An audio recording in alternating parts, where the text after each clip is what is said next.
Welcome to Only Trying to Help, the podcast where we try to help you be helpful to other people.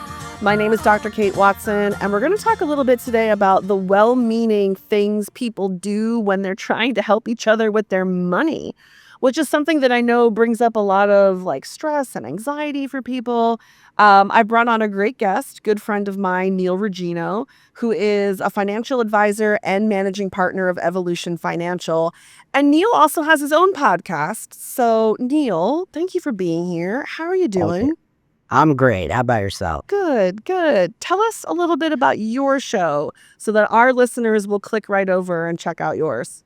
Great. First of all, thanks for having me on. Our podcast is called the Money Business Podcast. It's really geared towards business owners, some of the pain points that they go through throughout the different stages of their life, talking about what they should be interested in different stages, how to get to the next level. And then we have guests on that are business owners and talk about the different phases that they've been in and just trying to give more information and insight of things that owners should be thinking about. So Cool. Are you having fun with it?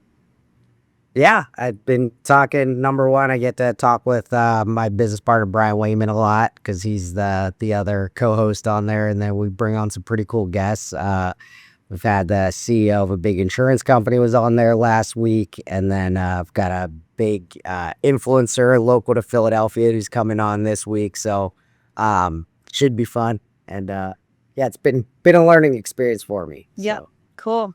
Well, thanks for being generous with your time today because I was thinking about how when people care about their friends and loved ones, they often will repeat things that they've heard, maybe like on the internet or from financial influencers who are out there. And we do tend to spread a lot of financial advice, even when we are ourselves not financial advisors. And I thought maybe you could help us understand a little bit about some of the well-meaning stuff that's out there that isn't that helpful. And I might even ask you to start with, who do you think it is who's out there giving this well-meaning advice? Is it friends? Is it colleagues? Who's doing this? Well, I think the biggest influence on this is the mass media. So there's people, and nothing wrong with anything that they do, but like a Jim Cramer or a Dave Ramsey, a Susie Orman, they're all great, but it's blanket advice. So people see it and think, oh, that definitely applies to what I do. And they think that everybody should be doing the same thing, not realizing that every single person is different. And for sure, and I don't want to take away from any of the names I just said because they've helped a lot of people. And I know people, for instance, that have used Dave Ramsey to get out of debt, to start building wealth, to take that advice. And for that stage in their life, it made a lot of sense. But when I'm talking to somebody who either has a high earning potential or is worth millions of dollars, they're in a different situation than that person who's buried in debt, trying to get out, trying to build wealth. So I'd say the blanket advice that's free, that's out in the media is the biggest influencer on the people who are giving this advice. And I heard this from a lawyer once, and I use the line sometimes, not that it's always true, but when you take free advice, you get what you pay for. So.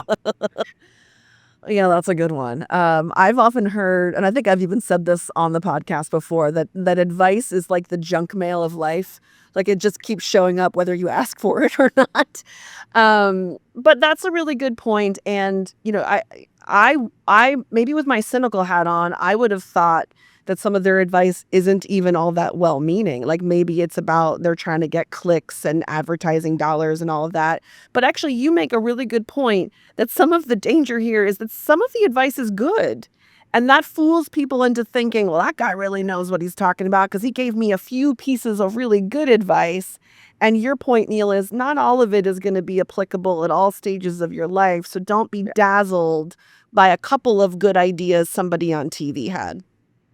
Now I just want to say one other thing that's top of mind right now is there's ads all the time for either crypto or for precious metals, gold and silver, which gold and silver have had a tremendous last 3 years and they're doing great, but you have to be careful of who's actually selling it. So that's that's what I'm getting a lot from clients where they're like, I listened to this podcast or I saw this on TikTok and they're telling me that you shouldn't be anywhere else except for gold or silver. And I always, my first question is always, yeah. And at the end, did it tell you where to buy that gold and silver? And they're like, yes. And I was like, yeah. So they have an agenda. So let's talk through whether or not it makes sense. But Yeah. Well, and anyway, and that's where I like to separate like what is actually well-meaning advice versus like what is someone just trying to sell you something. I would call that not really well-meaning. If I go back to the well-meaning advice, I suspect there are people, everyday people out there seeing the I forget all their names, Kramers, Orman, the people you named. I don't know them as well as you do. Ramsey.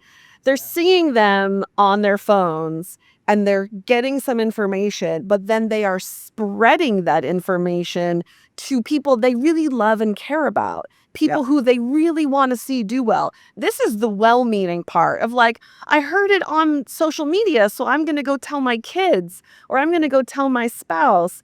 And so I think there's a lot of that happening. And I recently heard about in a lot of particularly like first generation immigrant communities, like families are dedicating time. Like everybody gets together, like the way that you see like families have Sunday dinner, they get together and like talk about building generational wealth. And they talk about like, how are we going to lift up the next generation of our family? And I think it's such a lovely thing that families are doing. And yet they're all just kind of uninformed, teaching each other all the same crap they heard on the internet. So again, I think there are a lot of candidates out there who are the well-meaning people trying to help each other with money and finances who may not really have the right info. Hmm. Well, first of all, I'll say anybody who's keeping debt down and saving, they're heading in the right direction, no matter Right. what. Simple stuff, like the things that have always been true. Yeah, so I don't want to take away if they're already doing that, no problem. But then when it comes to where should I be investing, how and one other thing I'll say with the advice out there is AI is a big proponent right now. So you have a question of, hey, what investment should I be in today? And the more information you give AI, the answers will vary very differently because our world is not a one size fits all. There's one way to achieve an objective. There's one silver bullet. So the more information put in, you'll get vastly different information from that AI. So it's not even like they could put in a question posed one specific way and it spits out that, hey, you should be at Vanguard with low cost indexing or Fidelity. And then you put in another set of questions or word it differently and it'll say large cap, high quality dividend yielding stock. Here's the top 20. Go invest in those today. So that's also a proponent of what's giving out information that may not be exactly right for that specific person. So there's some falsities there as well. That's a really good point because as I asked who's doing this, and you said, okay, there's like influencers, and I said yes, there's also friends and family members. But one I did not think about is AI is doing this, and AI will give you what you ask for, but you have to know how to ask for what you really need. And if you're not asking it in a clear way, AI cannot give you a clear answer. And so some of us just maybe aren't trained well enough on how to be a good asker. I think that's sort of where this is heading with AI in a lot of ways. We're all going to get better at knowing how to ask AI for things. Right now, we don't really know how to do that well. So people are just saying like, how do I get rich? And AI is like, well, okay, here's some ideas, but you didn't really ask it well, did you? Yeah. And so the other part that also, it's not only just the type of question, but the information that you're giving it. So, what's your time horizon, what's your risk tolerance, how much assets you have, is it pre-tax, is it after tax, what are you trying to achieve here? So there's definitely some things that make sense for everybody, which are, hey, make sure that your debt doesn't exceed a certain amount of your cash flow. So your debt service or debt to equity or debt to cash flow, like those ratios, keeping them down making sure that you're putting a certain amount away for retirement or for goals that are longer term. But then outside of that, it's really everybody's situation is completely different. It's a good rule of thumb to say, hey, if you're right out of, you're just starting to get ready to save and you want diversification and low cost, yeah, go use an index fund, start building wealth. But then when you're at a point, I actually started my career at Vanguard before, and then I went to Merrill Lynch. Then I was here at Evolution, and at Vanguard, they do a really good job to diversify, to keep costs down, to allow you to do it yourself, a really good accumulation. But then the amount of people that I talk to now that have Vanguard accounts that, they're worth a couple $1,000,000 and they might have graduated from that. And maybe taxes are a big part of their strategy that they have to mitigate. And it's harder to do in a mutual fund and ETF than to actually have a portfolio manager who is mitigating the tax implications. So that situation, they don't even know that they outsaved where they started. And not saying that's for everybody, but a lot of times when you get to that asset level, then you have to start rethinking how everything. And it's the same thing as a business owner that we show us. The thought that got you from 0 revenue to $1 million doesn't get you to 10 million valuation. So you have to change based on the phases you're at in your life. What worked before may not work now. And again, that's a great message for people to hear, because when they're on the receiving end of some advice, and listen, like this advice sometimes is like your bartender tries to give you this advice, your taxi driver tries to give you this advice. When you're on the receiving end of it, to remember, well, that might have been helpful for somebody at some point in some time, but I'm in a totally different situation now. You also mentioned, Neal, you kind of casually said something about risk tolerance. Can you just say what that is for people and describe that a little bit? Yeah, well, everybody wants to do that get rich quick investment, right? They're like, how do I invest in a Nvidia and it goes 1,000% return in a year, or Tesla in 2012, or Bitcoin in 2012, and all of a sudden I have this big gain. Well, look, if you're 80 years old and you've got just enough to live off of for retirement, you don't want to take on that risk. Same thing if you're young and I had a friend when I was in my early 20s. We went to the casino. It's her first time going to casino. She put $20 in the slot machine, lost it in 5 minutes. She's like, how do I get that back? Like, you don't. So There's no that return. person, yeah, that person realized gambling's not for me. And for a lot of people, it's the same way where, hey, you want to make sure whatever you're putting that risk that you can take it on. You're okay with the fluctuations or even the thought that you might lose it all if it's the wrong investment. And if you're not okay with that, then we need to pick more conservative investments and more conservative asset allocations for you. And a lot of people aren't thinking that. So I've even had a couple of weeks ago, I have a friend of mine who I helped her pick her portfolio, and she said, how come you didn't pick, she knows I work with another one of our friends, and she said, how come you didn't buy Netflix for me in 2022? And I was like, you're in a completely different situation than this other person. It wasn't for you. And for that person, she knows what they made and was like, that's what I want. And I'm like, yeah, but that's not your risk tolerance. That's not the type of portfolio you have. And we shouldn't be in it. So, and if you want to, then you go open up your own account. You can go have your play money. That's fine. So, Yeah. I think for our audience, like talking about risk tolerance is like the analogy I'll use is like, do you have a stomach for like riding a roller coaster?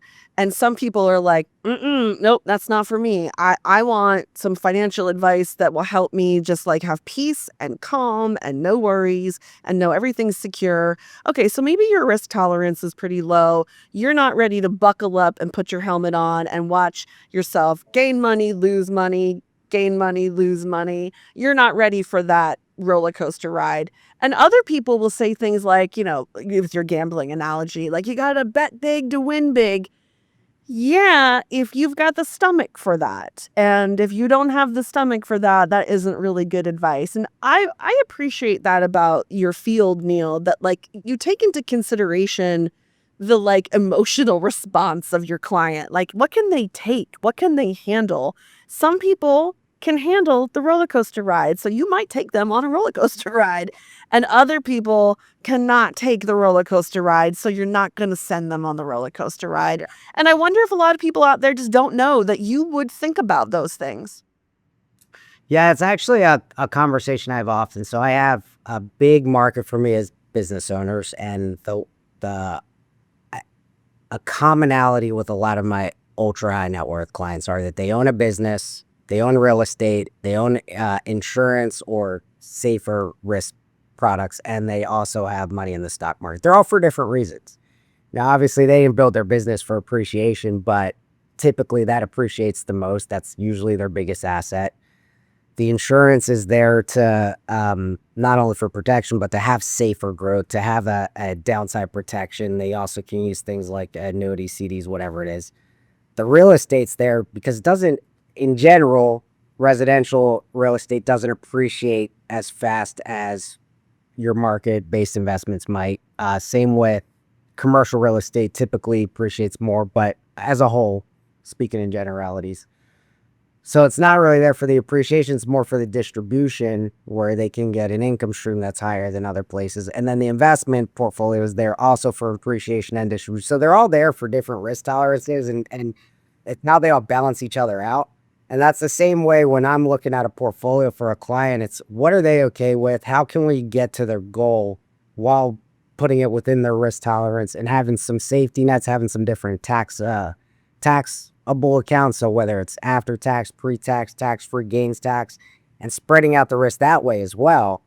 But it's really figuring out exactly what they're trying to achieve, what they're okay taking on. And I always say this, whatever I even recommend, if you're not comfortable with it, we have to change the plan until you're comfortable with it. So again, that's another thing that not blanket advice isn't going to fit everybody. Yeah. Yeah. I mean, hearing you just go through all that tells me what an art this is, that there's an art as much as there is a science to financial advising. And it only raises the question more like, what makes people think they should be giving each other financial advice? Like, folks listening, if you didn't entirely follow everything Neal just said, well, then you probably shouldn't be giving anybody financial advice. Like you're not a good candidate for this, you know. And so this is something that really belongs in the hands of somebody who understands the art and the science of it. That's why it makes me laugh when I put together something for somebody, and they'll say, one in particular that I remember from a few years back where they said, my friend told me to buy this and not what you showed me. I was like, what do they do? They're a surgeon. I'm like, okay. He said, so you're not paying them. They're giving you this advice and you're going to take it when it's not in their profession. This is what I've done every day for almost 20 years. And you think that that person is and I was like, fine, then take their advice. I'm not the right fit for you. But and that tends to happen often. So I believe that it does. And it honestly makes me like immediately suspicious of people giving advice when they seem too sure about it.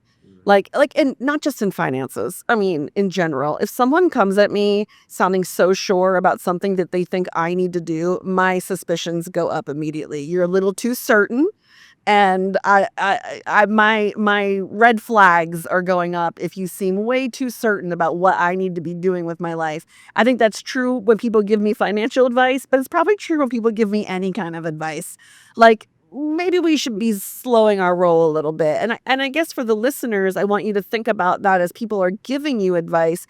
It is all right to smile and nod and say, I don't think that's the right advice for me. You know, that's okay to protect yourself. Not all of it, even the well-meaning advice, not all of it is going to be very helpful. so actually the flip side to that is if you have an advisor that's just telling you what to do and they're not working with you, then it's probably a red flag too. You know, that's I always say it's kind of an old school broker mentality from the 80s where they just say, you're buying this. Don't ask me any questions. I know more than you. And the client's just supposed to go along with it. And I can't tell you the amount of times that I've actually picked up new clients because their advisor or their portfolio manager wasn't listening to them.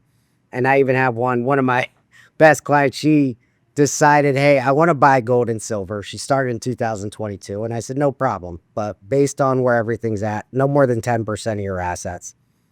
We put it in there. She triples her money in 2 years. Um, she decides she wants to go 20%. And we have a conversation. And I said, well, you have enough that your income's okay over here. So I'm okay taking on the risk if you are, but I just want you to know I'm not advising it. And she said, okay. And so we've done it and she keeps making money. And she's like, you need to start listening to me as a joke. But the fact that I'm willing to have that conversation was a big reason why she came to me, because it wasn't just do this. And we do give the portfolio managers do get the advice. We should be here. Here's why. And then if they have some input, we can talk through it and say, yeah, it makes sense or it doesn't make sense. Well, in this particular case, I was okay with it. But if it was, I have clients that'll say, hey, I want to buy one Bitcoin and they're worth $150,000, but a Bitcoin's 90,000. Well, that's probably not the right place. That's not the right thing. Yeah. I appreciate that, Neil. On this show, I talk to people from a lot of different fields. Many of them are therapists, but I also like medical doctors, nurses. And I think many of them would say, like, yeah, your healthcare provider should be listening to you, not just telling you what to do. And I'll bet some people are surprised to hear that from a financial advisor. So I'm really glad that you got to put that in there, that like, even if you meet with a financial advisor who theoretically knows a lot about this stuff, they should still be listening to you, working with you. It's still a collaborative process. It's fine. I say that I have a large market in physicians and medical practitioners, and I'll actually use that analogy. I'll say, how many other doctors do you know? Are they all good? And they usually their response is majority are not good. And I say, well, it's the same thing in every profession, and ours is one of them too. So I'll tell them it takes time to build trust with an advisor and to learn if they're competent. And one thing that I think differentiates me and our practice is I always tell clients, we're not here to rush you. We're here to earn your trust and to show you that we're competent. And we know that that takes time. So take your time. We're going to be here. So I bet that goes a long way. You just made me think of like today's Thursday. You're making me think of like 5 conversations I had earlier in this week where I was feeling pressured to make a decision. And when I was feeling pressured consistently, I said, no, thank you. Like I don't even need this right now. If you're going to put a time clock on it, I'll just pass. And several people lost business from me this week by putting a little pressure on it. I was like, I just don't like that feeling. Thank you very much. Have a nice day. I don't need it that badly. So you made me think of that.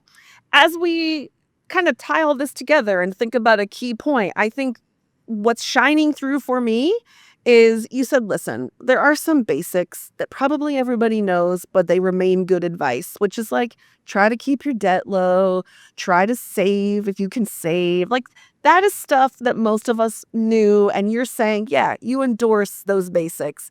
Outside of that, nobody should really be giving you any advice that's too certain or too general because case by case, everything's different. And so even if people are coming from a really good place because they love you, they care about you, they want what's best for you, doesn't make their advice necessarily good. So we should still be kind of pumping the brakes a little bit. Am I getting that right? correct. Yeah. Anything to add, Neil? I would just say, people always ask it when I talk about being the right advisor. How do you choose the right advisor? How do you choose the right person? And I think it's to the last point that I just said is take your time. If they're not willing to put in the time, they're not the right fit for you. And you might not be the right fit for them either. And yeah, just keep testing them, ask the questions. Don't be afraid to ask the questions. And eventually you meet with somebody enough times, you're going to know if they're real or if they're authentic or if they're not. So just make sure that you're dealing with the right person. Take your time for it. Don't just trust the first person you deal with. And yeah, I'd say just be cautious. That's all.